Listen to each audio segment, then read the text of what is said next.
welcome back to the pod. Thank you guys for listening. Thank you guys for coming. Today's a solo episode, and I haven't done one of these in a minute. So yeah, 45 minutes of Dana Yapatron. So I literally had no idea what I was gonna do for today's pod. It's so funny. I had an idea for maybe about 2 or 3 days, but it was so funny because Anthony, my editor, literally told me the other day, he was like, I'm not gonna be at the pod, but I'll edit as usual, have a great time. And then that reminded me, I was like, yo, I don't have a topic. So I was cooked. And so I probably asked some of you guys, I was like, oh my gosh, y'all have a topic. And so shout out to Z for actually helping me put some of this together. And she gave me the topic of motivation. And the first thing I said, I was like, shoot, maybe the lack thereof, right? And I was like, that's the episode. So thank you so much, Z. And so let's get into it. So if I'm being honest, I ain't got no motivation. I have zero motivation, right? But that's okay because I have peace. And so I want to get into that. So motivation, the definition of motivation is the desire to achieve goals through direction, intensity, and persistence, okay? The desire to achieve goals through direction, intensity, and persistence. And I ain't got that. It says the desire, right? I don't got that. I don't have the want, the drive, right? A lot of things we do and a lot of things I do out of need or necessity or out of routine. And so I feel like motivation is not something that I have, but it relieves pressure. I feel like motivation brings a lot of pressure, and pressure cancels peace. And while I may have no motivation, I have peace, I have purpose, and I have goals. And in order to achieve those goals, that requires discipline. And so I feel like hot take. And discipline is something that you have to create within yourself. Discipline is not forced. Forced discipline is not discipline. Example, right? If you discipline a child, right? And you beat that child and you tell them not to touch your stuff anymore, right? Because they touch your stuff, you beat them. That's discipline. Or is it? Because the moment that you stop doing that, they haven't really learned to not touch your stuff. And the moment that they no longer fear the consequence, they're still gonna touch your stuff. Or they're still gonna do it anyways, right? That's not discipline. It's not within them. That's fear, right? I feel like fear-driven things are not discipline. Or it's a consequence if I don't do it. That's not discipline. Failure as your motivation, not discipline. Or if I don't do this, then I'm gonna lose my job. I don't go to work, I'm gonna lose my job.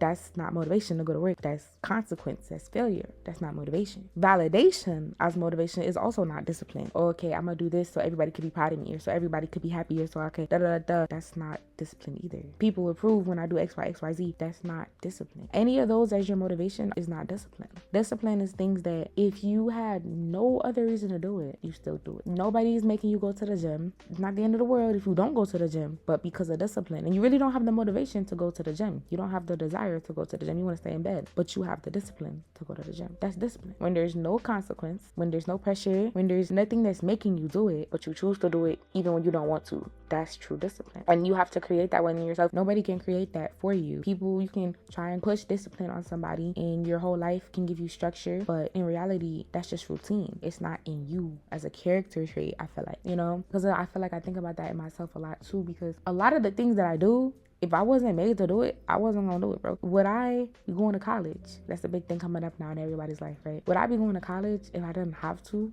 And who said that I have to? Those are things that I felt like back in the day. I feel like I had to go to college. I feel like that was always a step. I feel like I always knew that I was going to go to college, right? Because that was what you're supposed to do, Especially because like grades, academics was really important, and like my house, my family, and like you gotta make those A's. Like that's not an option, you know what I'm saying? And so it was like college was always something that's like, okay, I know I'm gonna go. But it felt like something that I had to do. It wasn't something that I felt like had any purpose. It wasn't something that I had any drive. It didn't have any goals, right? And so that takes away the definition of motivation that I read. It said the desire to achieve goals through direction, intensity, and persistence. And a lot of people do things because they feel like they have to. A lot of people do things because they feel like it's expected of them, or they feel like it'll make somebody else happy, or they feel like, oh, well, I have nothing else to do, so I'm gonna do this, or I don't know what else to do, so I'm gonna do this, everybody wants me to do this, so I'm gonna do this. Whatever it is, I feel like that's a really big reason why a lot of people don't have peace, and a lot of reason why a lot of people are unhappy or may feel stressed out or burnt out or anything like that, because they're doing things at the requirement of other people. And so some things, you may not be happy with, and you have to get through it anyways. And some things you can't get through, like I'm sure nobody want to wake up at whatever time in the morning to get to class and go to school and do all this work and be stressed out, and nobody wants to do that, but we have to, so for the time being. But like that not choice, that not freedom, the doing things out of obligation, right? That's what creates the heaviness that a lot of us feel. You know what I mean? The fact that work is due by a certain time, the fact that you have to get it done, the pressure that comes with it if you don't get it done, the failure, the disappointment, the consequence, or I may not graduate. Simply in something as simple as school, you feel all this stress because you are doing things out of obligation and not choice. So think about that in your personal life. Are you doing things not out of choice? Your personality, are you not being your full self out of pressure or obligation or out of fear or anything like that? Do you make yourself smaller in certain spaces? Do people you get around, friends, family, whoever, make you feel like you can't be your full self? Whatever it is, right? If we feel that way in something material and temporary at school, when you bring it into emotional things, the burden that carries, and that's why a lot of people don't have peace, because they do things not out of motivation, not out of discipline. They do it out of pressure or obligation. And so I thought that was such an interesting topic, because the little motivation that I do have that actually says the desire to achieve goals, the things that I want to do, a lot of those things don't even be beneficial for me. A lot of those things that I be wanting to do, if it was up to me, I don't know where I'd be right now. But that's where purpose comes in, right? So purpose gives you peace. I feel like when you're doing things out of your choice and out of what you feel is grounding you, right? That's where you get your peace from. And so if you're spiritual and you believe in God, God is your peace. But even if you're not, the fact that you have control over your life and your direction and what you want to be, that's your peace, right? That's your purpose. And if you're spiritual, like I said, God gives you that purpose. And purpose isn't chaotic. It's not confusion. It's not anxiety. I don't know what's next. I don't know this. It doesn't make sense. I'm nervous. I'm on my toes. I'm waiting for things to change. It's not steady. That's not purpose. Purpose is calm. It's serenity, right? It's being grounded, right? And so even if you feel like, okay, my purpose is to become a teacher, right? It's not nervous. It's not pressurized. It may not even be something that you may have thought that you wanted to do. It just fell into your lap, maybe. Purpose. Maybe one day you discovered that you had a knack for something like that. Purpose, right? And you found your purpose. Or if you want to start a business and you want to help people, you want to do to service whatever, right? Purpose. Find your purpose. Find your niche, right? And a lot of times this drops into your lap. Like if you know, like if y'all know me, y'all know I want to be a therapist. I want to be a therapist or a social worker, something along those lines. And quick little backstory, I didn't even believe in therapy for the longest time. I didn't even believe in therapy. I was like, I grew up in like one of those households, you know, my parents are like Gen X or whatever it's called or whatever. And what therapy? What? No. Depression? What? No. What is that? Like those are not therapy. Like no. Talk about your feelings for what? You know what I'm saying? And so I felt like therapy worked for like people who really had things wrong with them, you know what I mean? But I felt like for the average person, it just was pointless, right? Until I went through things and I had things and I got diagnoses and I went through things. And even going through all that, I didn't even want to go to therapy. My mom literally was the hard reason. She was like, "Now we're gonna get you some help, throw you in therapy." And I made a bunch of my college essays about this, right? But basically, she was like this middle-aged black woman, because I literally said I wasn't talking to anybody not black. That sounds so crazy. Oh my god. I said I wasn't talking to anybody not black. You know what I'm saying? And I was like, I wanted her to be young. I wanted her to be like 20s or something like that. And my mama was like, listen, like, I don't know how you finna get all that insurance these days, and the people offer this, I don't know, but you won't take what you can get. And it was this like middle-aged older black woman, and she was so nice and she was so sweet, but the connection wasn't there. I wasted my sessions to her talking about how I was mad about my TV shows, and that's what was making me mad for the whole week or whatever. Like I was not digging down to the root of therapy. And a lot of times what I was in therapy for, I had pretty much already grown and healed from to a certain extent, you know what I mean? And so amongst doing my own research and doing my own experience, that's how I realized. I was like, yo, imagine if I wasn't where I was. Imagine if I didn't actually, you know, like I wasn't actually like decently okay. You know, what if I was genuinely in the midst of everything when it first happened and I was drowning and I needed help and I was suicidal and whatever. Imagine that was me, and your therapist you can't connect with, you can't talk to, you don't feel ready to open up, you don't feel like you can do, your therapist can't do your job for you. Your therapist can't pull things out of you, can't make you talk, you know what I mean? So no, despite what's on your chart, therapy doesn't work if a person isn't willing. And that's why a lot of people have a failed therapy experience, because a lot of people aren't willing or they don't have the right therapist. And so I was like, I never want no little girl to be in my position where they need help and they feel like they can't get that help because they can't connect with their therapist. That's why people go to therapists, especially as like children and like teenagers. You know, you feel like your parents can't get you that help, you don't have that connection, you don't have that space, and your friends or anybody else needs to go to a different source, right? And so imagine you like, how old was I at that time? I might have been 14. Imagine this 14-year-old little girl who really is struggling and needs some help, and there's nobody quote unquote certified or whatever to help her, that she feel like she can talk to, that's young enough and can understand and relate to, and that she feel comfortable comfortable with and that's like she could open up to like that. And so that's when it dropped in my lap and I was like, I need to become a therapist so people can have what I didn't have. You know what I mean? And so I was fine with it. Therapy didn't work for me. I found my own ways around it or whatever. That failed experience is literally what created my drive and my passion and my purpose. And so now things that I want to do, my goals, the fact that I graduate early so I can go to college and so I can get my higher level degrees and all these things have a passion, they have a purpose, they have direction. And I don't even know how I'm going to do it right now. Decision day is on May 1st.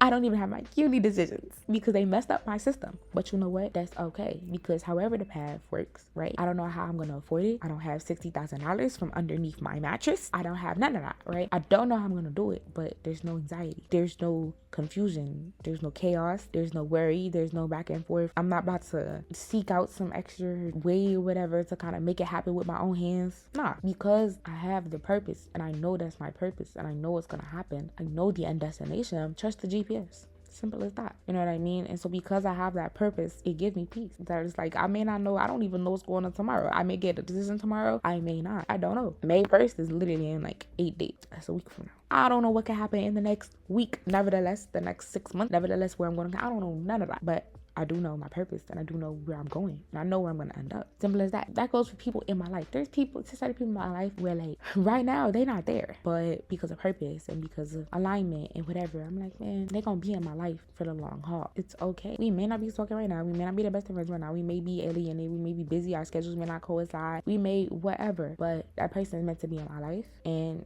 I have no worry on, oh, is our relationship not going to get back to where it needs to be? Yada, yada, yada. Is it over? Yada. Man, I'm not worried about any of that. You know what I'm saying? And that can go for so many different things. You know what I'm saying? Like whatever it is, whatever your purpose is, the people that are meant for you, the jobs that are meant for you, whatever the lifestyle that's meant for you, once you have serenity in that, if it feels grounded, if it feels safe, right? That's most likely how you know that's purpose. That's literally what is meant to happen in life, you know? And so while we figure things out, that's where trust comes in, right? Peace sometimes requires a lot more trust than you're willing to give out, right? Whether it's trust in God for how he gonna guide you, whether it's trust in yourself in order to make decisions, because a lot of times we don't trust ourselves because of our past mistakes. You don't trust yourself to make choices. You know, what if I make the wrong choice? What if I this, you know what I'm saying? Even if you made the wrong choice before, grow to the point to where you can trust in your decision making, trust in your judgment, trust in your discernment, just say, okay, now I am ready to make the right choice or whatever, right? Putting yourself in the right situations. And that's something I'm learning to do, is trust it in myself. Okay, I may have made a wrong choice. I may have made, you know, a bad decision. I may have ignored my gut feeling or my discernment or something that told me not to do this or to do this and I didn't listen to it. Okay, leave that there. Let's continue to grow. Let's continue to work so I can learn to trust myself, you know, because if you don't trust yourself, nobody's going to trust you. And then you will never feel secure. That peace or that purpose, you may never feel that. You may not ever acknowledge that because you don't even trust yourself to make decisions that are right for you. So learn to do that. And that's overcoming insecurity and overcoming failure, all type of things, overcoming fear, but learn to trust in yourself. And sometimes you got to learn to trust in others. Sometimes I feel like everybody got trust issues to some extent. Everybody got trust issues, but you got to learn sometimes to trust in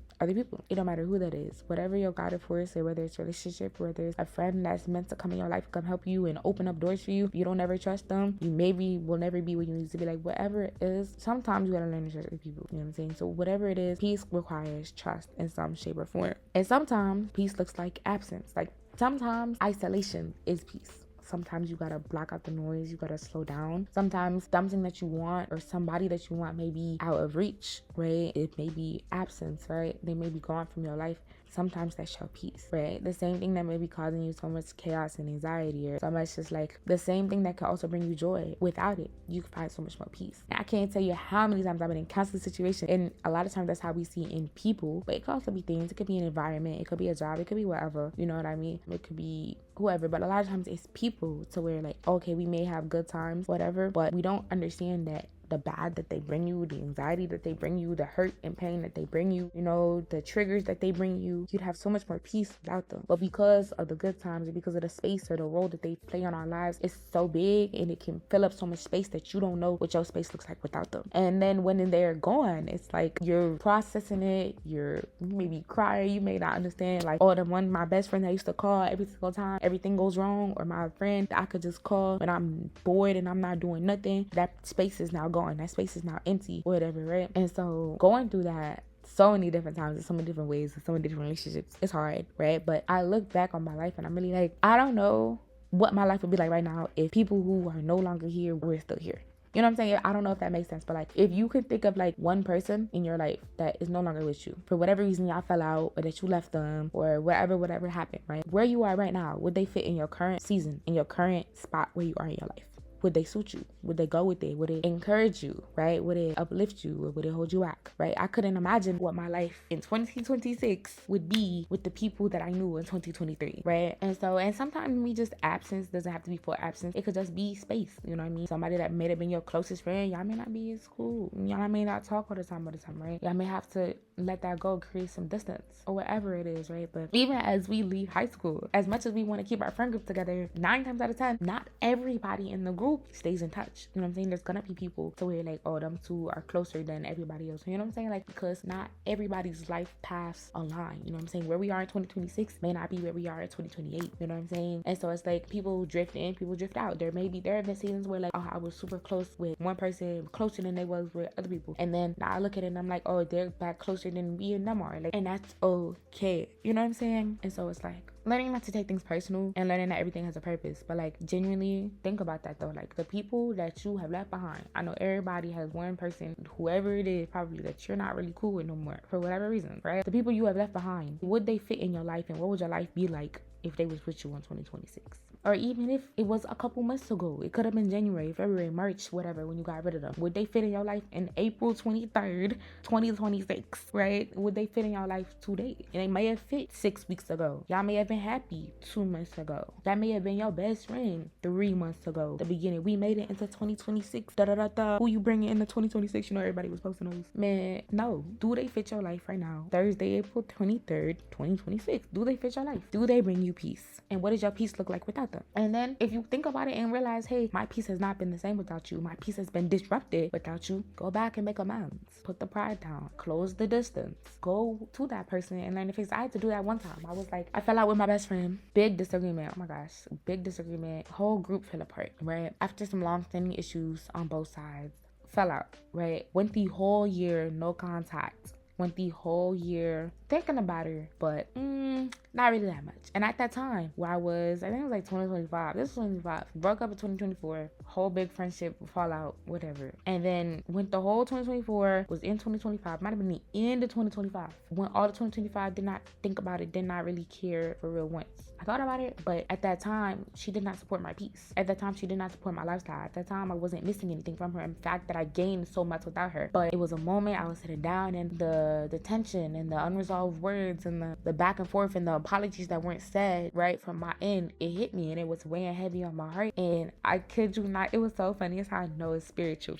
Bro, literally, I was on the phone with somebody else, and she told me, she was like, okay, I was having to fix this issue with my other friend. She was like, girl, go fix that stuff, right? Go call her, call me back. Whole time I'm talking and I'm giving my rebuttal on why I don't want to go call her and why she got me messed up and blase, right? And I literally realized I was talking to myself. And so I look at my phone, whole time she's on hold and it's calling my best friend that I haven't spoken to 2 years. Literally got a whole new phone, new number, everything, but my contacts transferred over and I still have her contact. So she doesn't even have that number, right? Keep that in mind. So I realized I was talking to myself and had her on hold and that it was calling her or whatever. So I hung up immediately. I was like, whoa, why am I calling her, whatever? And so she called back and I was like, why are you calling this back? Most people don't answer a number that they don't know. Nevertheless, you don't call back a number that you don't know. At least I don't, right? And she called back and I didn't answer. I was like, what? But I was like, nah, this gotta be a sign or some stuff like that. And so I hung up with the other friend and she was like, go handle what you need to handle. And so I called her and she answered and she was like, hello, who is this? And I was like, oh my gosh, it's Dana. And then she was like, what do you want? Whatever. And we ended up talking it through and ended up rebuilding the relationship. Point is, if you sit down and realize that your life is not the same without somebody and that your peace is disrupted without them, put the part aside, make the steps, go for it, and get them back in your life. Reopen the door, right? A lot of times we think like, oh, if they're gone, I'm never gonna talk to them again, blah, blah, blah, blah. But things can be repaired. Friendships can be repaired. Relationships can be repaired. Whoever it is that you may have cut off, bro, like once the time goes by, y'all may have needed that time apart. But if it's on your heart, I'm not talking about the man that you just miss and you want to go back and he cheated on you, but you miss him so much so you want to go call him. That's not what I'm talking about. That's not what I'm talking about. But a person that genuinely added value to your life and that there was complications, whatever, and there was unresolved words, and their presence added value to your life so much that without their presence, you feel the absence, go back and try and make it work, right? It may be a sign. But all in all, right, circling back, right, all this aligns with purpose, right? I feel like everything, the way that we move, the way that we walk, talk, people that we meet, opportunities that come in, we just navigating it, right? Everything I feel like is already happening for a reason, right? Everything is really character development, like when you really think about it, bro. Like the bad stuff is rage bait, and then the other half of the bad stuff is character development, and then the good stuff is like part of your character arc and your story and your stuff like that. Like that's really how I think about it, bro. Like it's really like some One Piece level character development. And if anybody who's ever watched One Piece, then you know that the arcs are super long, and that one character will literally have like 55 episodes dedicated to their whole backstory and why they are with the way that they are now. And sometimes you might have to go through your Luffy 3.5-year time skip. You know, the whole crew was literally like separated and they had to do their own training arcs. And then they came back after the 3.5 years. But they knew that they were meant to be in each other's. They knew they was meant to be crewmates, right? They all knew they was like, Luffy's our captain and we're going to go off for the 3.5 years and we're going to meet back, right? Because at the time, as a crew, they were not strong enough in order to fight Bartholomew, whatever his name is. If y'all watch the show, y'all know what I'm talking about. But they wasn't strong enough to fight Bartholomew. So then Luffy was like, yo, we can't win this fight. Everybody go at separate ways or whatever, right? And then so they were supposed to meet back a week later. They were supposed to come back a week later. Change of plans happens. The Marines and the military is going to war, all this type of stuff. And then Luffy sends out the notice 3.5 years, right? That's where the tattoo comes from and all that type of stuff. And they all wait for him. 3.5 years. They wait for each other. They all knew they was meant to be part of the crew. They all went through all this past, this all journey. At this point, they've been through like 600 episodes together. They have this history and they didn't let the time apart break them. They all trusted each other and they all trusted the process, and they had to improve, right, on their own in order to come back stronger. And how they was the best crew that anyone has ever seen. Like even Chopper and Usopp and Nami, the people that don't really fight, that are like support characters or comic release, whatever, all of them had an upgrade. You know what I'm saying?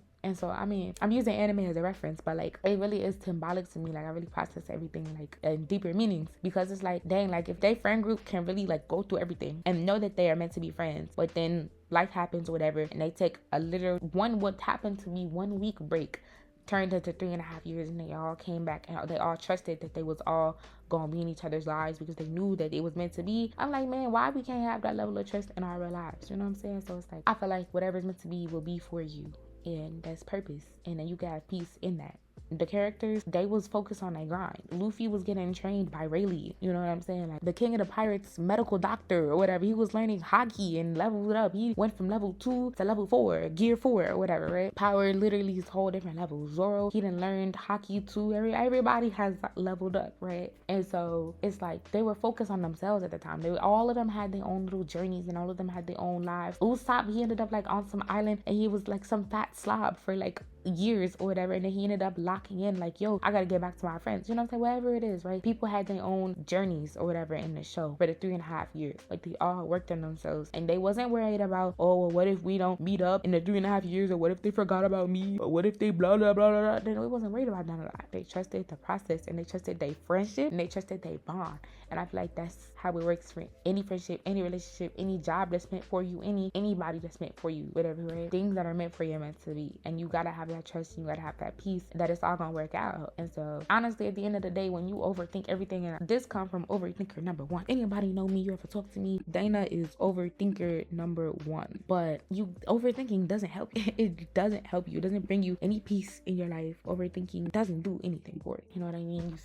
You go over scenarios that are already done, where you can't go back in time. It's already done. Or should I have said something different? Should I have done something different? What if it was like this? Or what if I didn't do this? Or what if I never did this? And blah blah blase. Would it be different if this? Replaying conversations, remembering what they said, da da da da da. You remember when you was with them, you remember the gift that they got you, blah blah blah blah blah blah. Overthinking hurts nobody but you. And 9 times out of 10, the things we be overthinking about, the same things do not be thinking about you. The same person do not be thinking about you.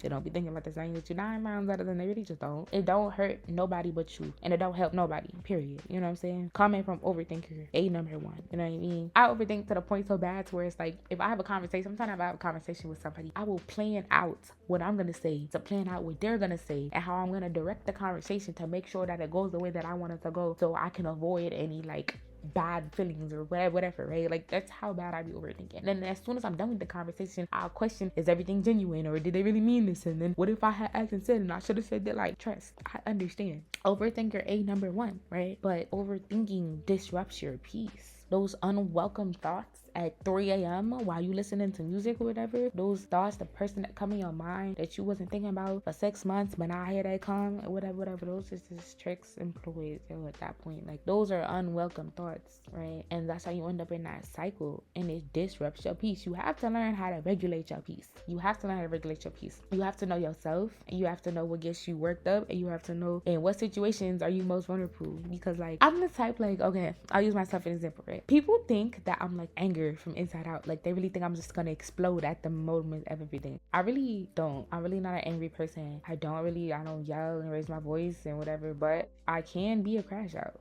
I can and will cuss you out. I can and will lose my stuff and break things and whatever. Like, that can be me, right? But it takes a lot for me to get there. And I know exactly what gets me there. It takes me a lot to go and get mad. But as soon as you do the right thing, it's like 0 to 10. And I know that about myself. Right? So if I get agitated, right? Yeah, my favorite phrase nowadays, literally, this gotta be rage bait. Because it's like, you gotta know yourself, and you gotta know when things are literally just happening to get you out of character. When some people or some situations are literally just here to test to see if you're gonna lose yourself. You know what I'm saying? And at the end of the day, you lose your stuff and then you look stupid. And so it's like, you have to know how to protect your peace. What's disrupting your peace? Matter of fact, I won't be entertaining this conversation no more. I will be walking away because there's gotta be rage bait. Like, you're actually starting to disrupt my peace. You know what I mean? Or like, actually, you're blocked for the time being. Like, I'm just not gonna do this, whatever. It don't have to be that serious. Like, you know what? If seeing you happy with the dog that I really want or whatever is disrupting my peace, I'm gonna just mute your story. You know what I'm saying? Like, whatever it is. It could be anything. It could be anything, bro. Whatever it is, right? If you steady stalking your ex story, get off that man's story. Get off that woman's story. Mute that stuff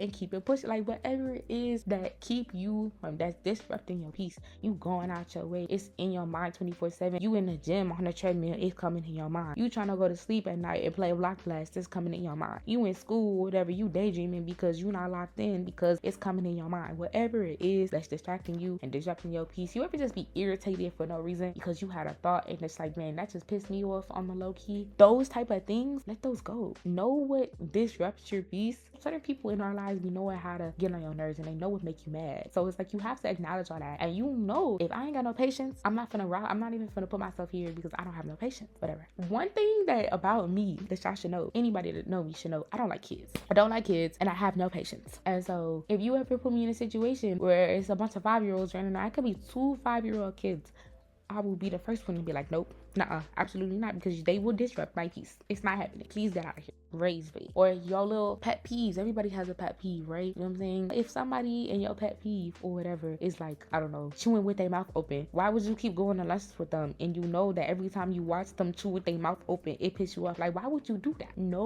what disrupts your peace. And so I'm just saying small things, you know what I'm saying, so you can get the gist. But when it comes to real big things, think about it. Pull it into context and think about your life, and think about how small things show up that disrupt your peace. Think about anything that may be small and how your whole day is ruined, your whole attitude is ruined, or whatever, right? You could have been good, and now something just came in and threw you all the way off. You know what I'm saying? Don't let that happen to you. Learn to re-regulate yourself. Even if it's somebody else's attitude. One thing about me, the fastest way to piss me off is because you pissed off, and now you want to act like that has something to do with me when it really don't. Don't treat me like I'm the one that caused your problem. I don't like all that. You know what I'm saying? That's the fastest way, because I don't know who you think you talking to. That's not what I'm stop. But no, realistically though, that's the fastest way to piss piss me off. And so I know that about myself. And when people do things or may say things, or you got a slick comment or you got an attitude or whatever, instead of letting that throw my peace off, I'm gonna be like, you know what, that ain't got nothing to do with me. I know I ain't even did nothing. I don't know what they got going on, but I'm gonna keep it pushing. Like, you have to talk yourself down off the ledge, because instead of the Dana that wants to be like, I don't know what you think this is, da da da da, I am not the one, la la la da, that Dana